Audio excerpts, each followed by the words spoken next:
So when I head to that restroom, there's gonna be someone who comes out that says, you're going to the wrong restroom. And then I say, no, I'm a woman. And then they say, no, you're not. Ooh.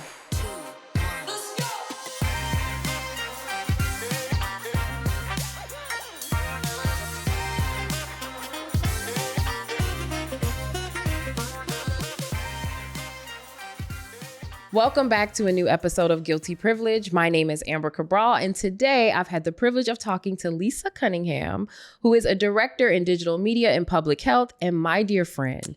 She's a phenomenal storyteller. You are going to get some nuggets today, y'all. We're going to have a little bit of conversation about the experience of being responsible for telling people's story and the equity in storytelling and why everyone should have access to it. I am so happy you're here. Oh, I am so happy to be here. Listen, I think you might have been the first person to book. Of course I was. Eager. I was so excited when I got the note that you were booked because when I think of storytelling, you are one of the first people that come to mind for me because you've had such a career and you've had an opportunity to tell all types of stories in all types of ways.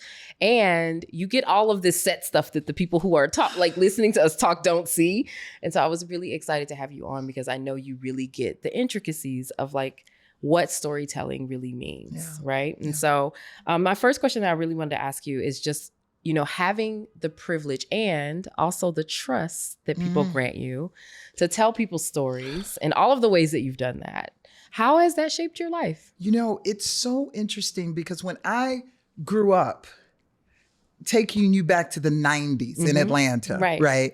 In music video land. Right. We were telling stories. Yes. We were liberating in a sense, liberating. I remember when we were on TLC sets and they were wearing their hat to the back and the pants down real low. Right. Okay. That's right. But that was an anthem that created a culture, right? So that storytelling through that art form was something that I grew up with. And then it exploded from there. So over the years, when I started pivoting, when I started, as I like to call it, the remix, right?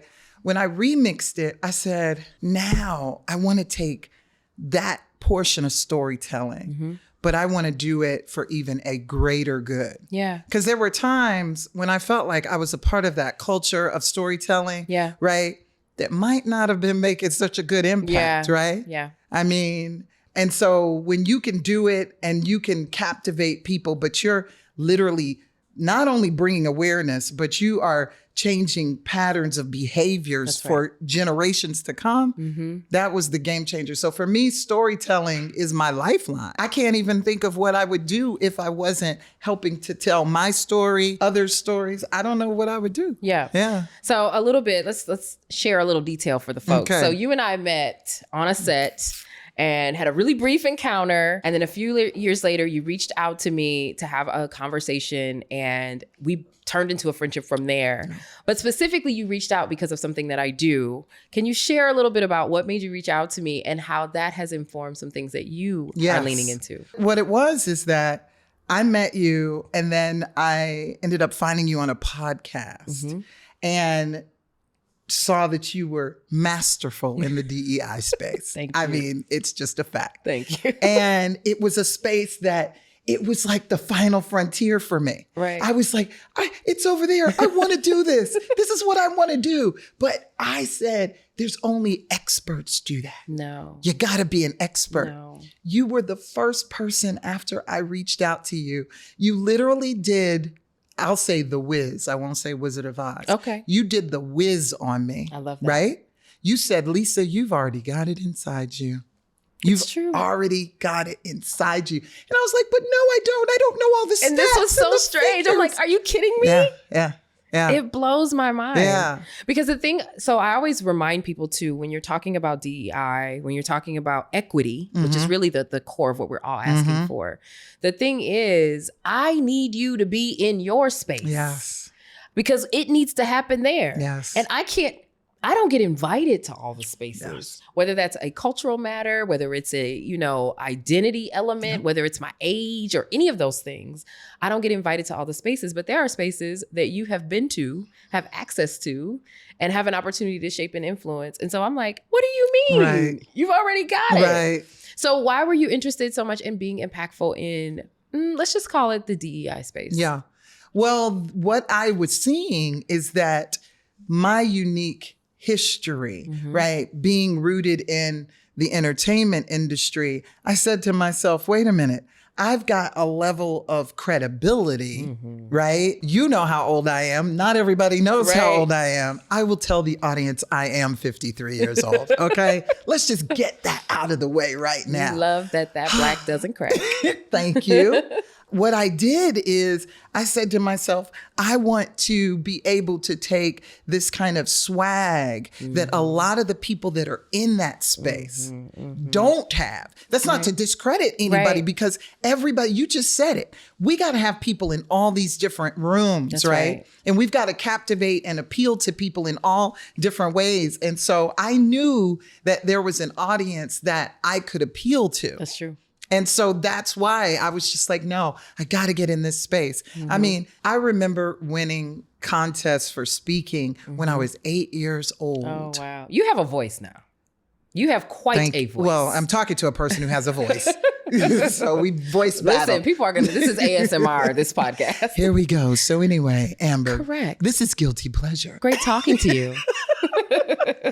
I knew I could captivate people, but now I just wanted to take that to another level. And there's certain things that happen in your life that I didn't realize why I just kept leaning into this space. And so I'll share this. And I don't know if I've ever said this on camera, is that my sister, God rest her soul, passed away in the earlier 2000s. And I saw the system of healthcare for the very first time. Yes. I witnessed all of the gaps, right? And then as I got older, I was a caretaker for my mom, as a lot of people know. Yes. And I started to see more and more gaps. Yeah. And I also started to see what privilege my family had. Right. And what that meant for the fact that we just lost my mom at 93. She would have never lived that long had we not had that privilege. Right. And so that comes to medications, how you took the medication, were you being proactive? Did you prevent yourself from even having to get on the medication to begin with? Exactly. Right. So all of these narratives, I ended up wanting to spread the gospel of, let's be preventive, Black folks, or all folks, right? Let's be preventive with our health. I didn't realize that was the driving force behind me wanting to get into this space. I love had that. No idea until it came to me like an aha moment. One day. I want us to be well. Yes, I want us to be well. Yes, absolutely.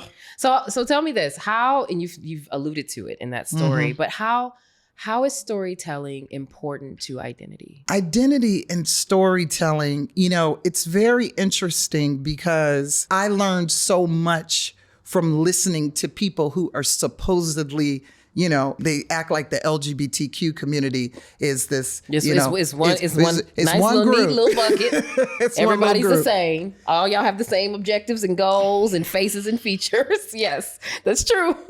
It's very true. And when I tell you how my trans sisters have educated me with their storytelling over the past couple of years, we were so excited. We were doing something with the mayor's office and we had brought together some of our trans stakeholders to have a round table. And I'm so happy. And I'm going to moderate this wonderful discussion. And it was at City Hall and we got everybody together. And one woman said to us, there would have been some women that would have been here today, but they couldn't come because they travel with weapons on them for protection. And they wouldn't be able to get through the City Hall security. Yeah. When I tell you, it gives me chills just knowing that I wouldn't have learned that without storytelling. Right. Had they not shared that with me, and it impacted me. Right. And so that's why identity and storytelling, it's a marriage, and we have to allow people to be able to have access to telling stories. Yes. I have this phrase, it's not mine, but I constantly say, I don't want to just be preaching to the choir. Right. I'm hoping that your audience right now is some people who don't think like I think. Exactly. Because I want you to hear me. Right. Yeah. Right. And I want to hear you too. Exactly. Yeah. I think also like just thinking about what you were saying about healthcare and equitable access to healthcare, like we need that story. Yes. Like I know, I recently lost my father. And so just not having access to the information and then having conversations with doctors after, like there's so much that we don't know around our health, around the healthcare industry. And I'm a person who worked in health insurance. And so I knew what questions to ask. I knew how to probe. But the stories that we hear, the information we get from those experiences, the identities of the folks who are carrying cancer or who are carrying just being older, right? Or being a woman in this particular community or whatever it might be, right? Those are all identity aspects that need a story. So that folks have an opportunity to glean from that information and then go forward and say, okay, well, here's how I can maybe be different. I hope you're enjoying today's episode. And if you happen to also be looking for tools to help you navigate tough conversations, to be able to show up as a more impactful ally, or just to have resources about how to navigate equity in your world, I've written 2 books. My first book is called Allies and Advocates. And this book is really focused on helping you show up as a more impactful ally. It has actual tactics and tips and things that you can practice to help you get there, both for yourself and for others. My second book is called Say More About That.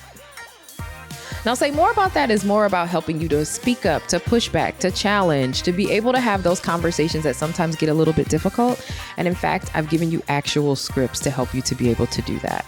So if you're interested in just having a few extra resources in your pocket to be able to help you to navigate any of those things, you can go pick up those books anywhere where you buy books, or you can pop down into the show notes and click the links and buy them there. Back to the episode. Well, also we have to learn that sometimes our identities are rooted in some old ass stories. It's very true.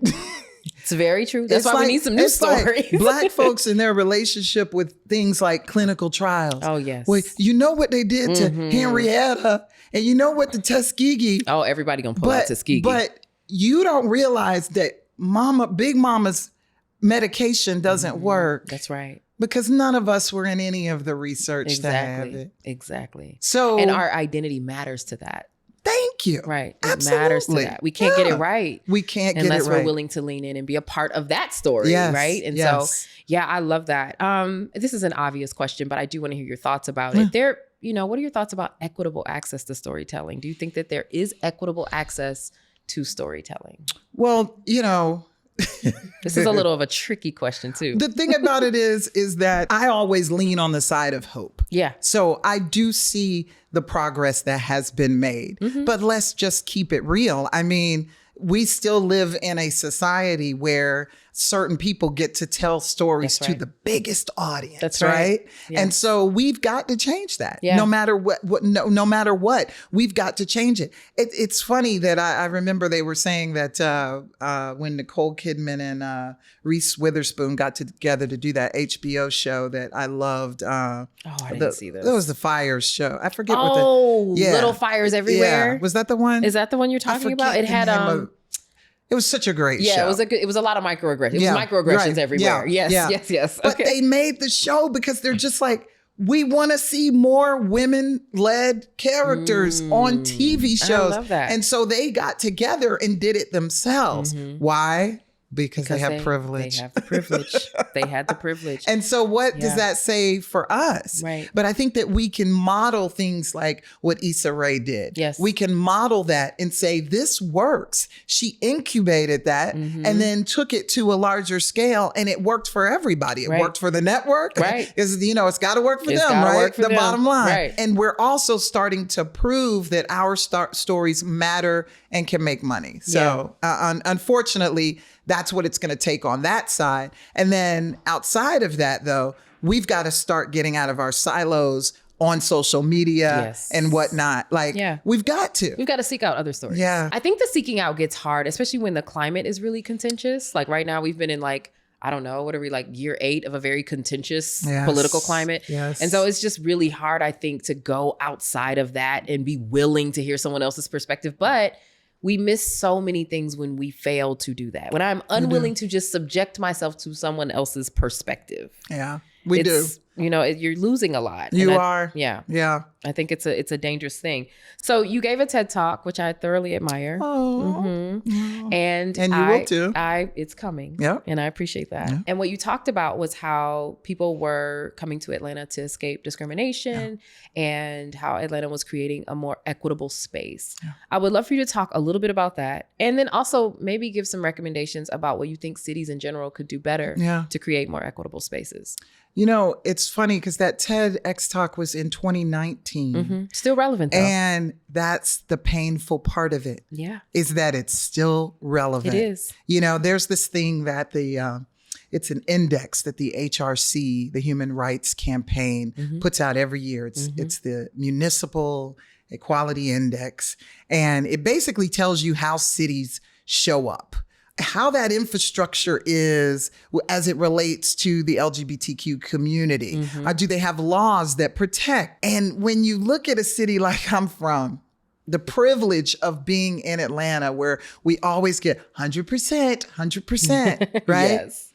But you look at the report and you just click on a city that's not even 30 minutes away. That's right. Like Roswell, Georgia. That's right.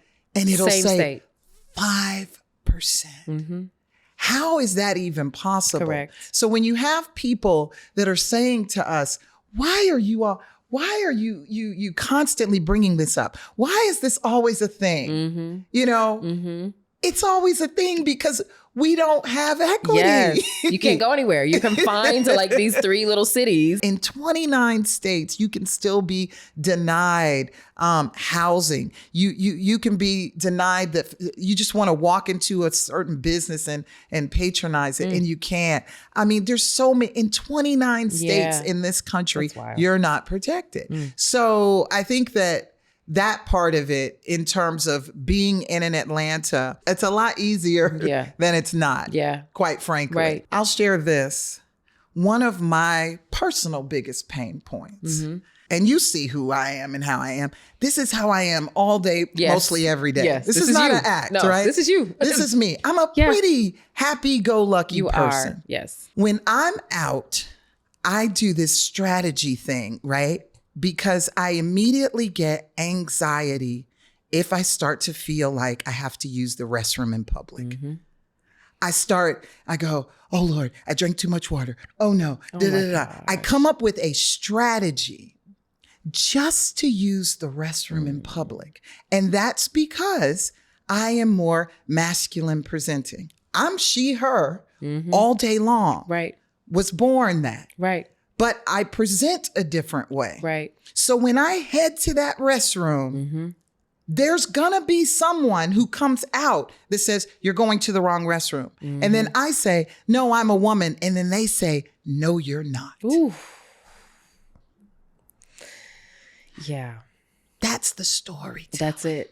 That's it. I remember the first time you shared that with me, like it just gave me chills, and it still gives me chills because I just can't imagine, with all of the things that my life is hard about, I cannot imagine my life being hard about going to the restroom. Oh my God. And you're like, yeah, I'm thinking about that anytime I leave. I'm like, okay, what's the plan? Let me not drink any water over here. Oh, I want to have a cocktail with you, but I can only have one because I need to be thoughtful about that's insane.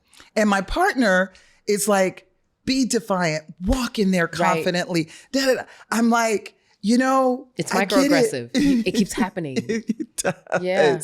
And so that's why when you talk about how can we model a city like in Atlanta, you know, gender neutral restrooms Absolutely. are really simple if you don't want to, you know, while you're also just educating the public about the fact that, you know, I'm a pretty great citizen. Right. You know, right, I'm not trying to harm anybody. Exactly. But the part where I've been at an actual stall, the part where I've been at an actual sink washing my hands, and there's a woman next to me with her 4-year-old daughter, and she's clutching her tighter because I'm in the bathroom. That's wild. That's wild. Something's got to change. Yeah, it's the narrative. It is the narrative. It's the narrative. That's what has to change. Thank you for sharing that. That story. It grabs me every single time. I think it's so unfortunate that something as simple as a basic biological function that actually is something we all have to do has to be a matter of debate. Like that kind of blows my mind a little bit. Hey there, I hope you're enjoying the episode. And in fact, if you are, you can bring me to your organization or event to help you bring conversations like this to life in your workspaces.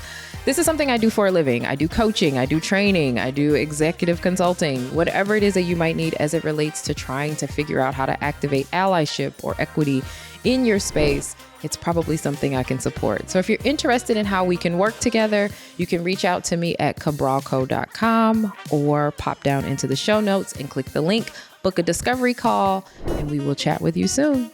Back to the show. So let me ask you this, because we've talked about a bit of the hard stuff. Yeah. Are there any privileges that you think are associated with being a member of the LGBTQ community? And I mean that in the broad way, not necessarily the little narrow bucket we like to tuck all the folks in. Do you think there are any privileges that maybe, folks don't necessarily have visibility to that might be good for them to be aware of?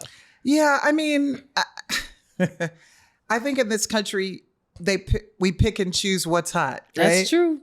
We do that. That is the American way. So is there something that is going on with a particular sector right now to where, we got to get more gay women directors, or we got to get more, you know what I mean? So, so is there a privilege that comes from that? Absolutely.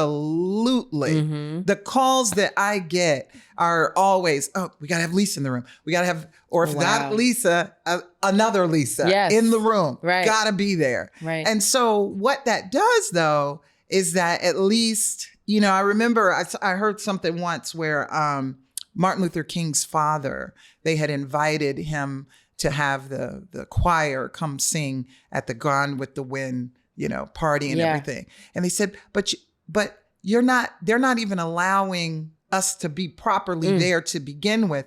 But his point was, if I'm invited though, I'm going to come so that it still is going to bridge the gap. And I think that that's a lot of what I see myself doing these days. Yeah. You're shaking hands and bridging the gap. Yeah, you're bridging the gap. Well, I mean, we do need that. I don't appreciate how it must feel to have to be that person. Yeah. There are definitely some spaces in my life where I've felt like I've had to bridge the gap. It's, likely it's been a place where we had to speak up because, I'm going to say the thing. You're going to say the thing. Okay, I'm going to say it. So I do think that experience is undervalued, but I also think it creates some really powerful stories. It does. Like it puts us in a position to talk about the things, because regardless of what happens to that first few, it is going to be a dialogue, and often a dialogue that for some reason or another people have been avoiding. Yeah. And so I really do love that part. Yeah. All right. So let me ask you this too. Thinking about allyship, because my first book was about allyship. The book that is like the Bible of DEI. Yes. I love that. Thank you. So when we are thinking about being allies for a particular community, so whether that's the queer community, whether that's allies for Black women, whether that's allies for young people, because we definitely know there's a lot of that with all of the school shootings. Yes. What is something that you think it's super important to keep in mind as you are working to be an ally? What's something that you think everybody should be keeping at the top of their mind? I think you ended it with what is the most important, keeping it at the top of your mind. Yes. And because we get bottled down with, I just thought about it when I was on my way here today. I've never written to a senator. Wow. Never. I have absolutely written to several senators. I've never done it. Yeah. But yet I've been impactful. I've rallied. Yeah. I've done. So I think we get stuck with this thing of thinking that we've got to show up in this big way. Yes. No. Yes. Just keep equity top of mind in your everyday life. Yeah. So the last time, we're in New York City right now. Right. But the last time I was here, I was nominated for a PR Week award. And I'm at this wonderful gala and I'm sitting up there. And because I was enjoying the environment so much, what did I do? I drank too much. Uh-oh. Water. Let me disclaim. Water. So I had chugged out too many waters, and all of a sudden I had to use the restroom. So I'm in this wonderful, tux type outfit, and I begrudgingly do the green mile to start walking towards the bathroom because I knew that it wasn't like the movie theater. Yeah. This is ball gown looking stuff, and here I'm coming in this. So I walk in, I decide my best approach was to make an admission as soon as I walked in the door, because the ladies' room, it's always a long line. Yeah, exactly. So there was that foyer before the bathroom. Exactly. Come on now. Yes. So I get to the foyer part and I said, ladies, I just want you to know I'm a woman. This woman in the prettiest gown, dress, said, of course you are, honey. Come here. I love that. It disarmed everyone. Everybody. And that was her act. That was allyship. That was it. That was it. I mean, I literally tear up every time I think about it. I love that. Yeah. So that took bravery on both sides. I think it's important to remember that too. Yeah. The last line of my book, both books, is go forth and be brave. Yes. Because I think this requires bravery. Yes. I have to be willing to say, this is what I need, which is what you did. Yes. And I can imagine you doing that, which is why it's a little funny. And then the other side of that is folks have to be willing to step in and meet you for that bravery and say, of course, right? And so there's that part that I really do try to drive that home in my books. Like, this isn't easy. Yes. Here are the tools. Yes. But it isn't discussed often enough, I think, when we're talking about allyship, because we think it's sexy. Right. We think it has to be cute or visible or pretty. No. And very often, all folks are asking you to do is meet them in their bravery. And that's it. And I like how you tell us kind of when you don't always know when you're going to step up. That's right. And I love that you say that in your book, like somebody's mispronouncing a word, right? Yeah. And so you're saying to yourself, is this a time when I want to step in and tell this person, hey, I need you to pronounce this differently because this means something to me. Yes. And so, and then you give the wonderful tools on how to approach that conversation. But that's what allyship is. And I think that you've got to start making sure that we don't think that it has to be all about writing senators. Correct. Correct. Although, please write your senators. Please write your senators. Yeah. It is useful, and they do listen. They may not abide, but they do listen. Yeah. Okay, so I have a final question for you. All right. So this podcast is called Guilty Privilege. Okay. And the reason I called it that is because I recognize that we all have some privilege and we don't always have awareness of it. And when we do, sometimes we feel a little guilty about it. And so what I wanted to make sure this podcast did was highlight the privilege that we have, in your case, the privilege to tell folks stories and, show how it was being pushed forward and how we share that privilege to be impactful. So the question I have for you is, what is one privilege that you have that you refuse to feel guilty about? Oh, that's funny. I didn't see that question. That's okay. Take your time. I am honored to have stumped you. Let's see. Okay. What is one privilege that I have that I refuse to feel guilty about? I think the one privilege that I have is where I'm from. I really, really do. I'm from the city of Martin Luther King. Yes. There's a phrase that it says, Atlanta, the city too busy to hate. Yes. There's a privilege that comes from that. Yeah. So my experience growing up was not like someone's experience in Dothan, Alabama. Oh, for sure. Right? Right. And so, but I don't apologize for it. You shouldn't. I'm happy about it. Yes. And it made me who I am Absolutely. today. And I love that. Yeah. So great having you. Thank you. This was so great. Oh, this was great. I'm so glad I got to see you. I am too.